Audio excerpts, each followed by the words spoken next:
গায়ে পারার আগে তো ছোট বাচ্চাদেরকে কোলে নিতে মানুষ ভয় পাইতো, কাঁথা দিয়ে আমাদের সময় পেঁচায়া কেউ আসলে বাচ্চাটারে দিত, তা না হলে পেশাব করে সব শেষ। তো দেখেন যেখানে বসায় এখানে পড়ে যায়। বাচ্চাটারে বসায় দিলে বসতে পারে, শোয়াই দিলে শুইতে পারে, মুখে উঠাই দিলে খাইতে পারে। এটা ছিল আপনার হিস্ট্রি। আবার 60 বছর 70 বছর 80 বছর হায়াত পাওয়ার পরে আপনি যখন দুনিয়া থেকে চলে যাবেন, বয়স যখন 80 বয়স যখন 90, একই অবস্থা, যেখানে বসায় দেয় ওইখানেই শেষ। এরকম আছে না নাই? বয়স যখন 80-90 আবার পায়খানা প্রস্রাব করে সব শেষ, মুখে তুলে দিলে খেতে পারে, নাহলে গায়ে ওই জোরটাও নাই।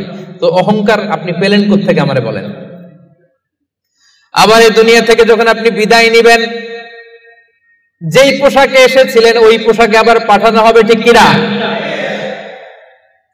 আসার দিন গায়ে যেমনি কোনো জামা ছিল না, যাওয়ার সময় সব জামাগুলো খুলে রেখে দেয়া হবে, কাফনের কাপড়ে পেঁচিয়ে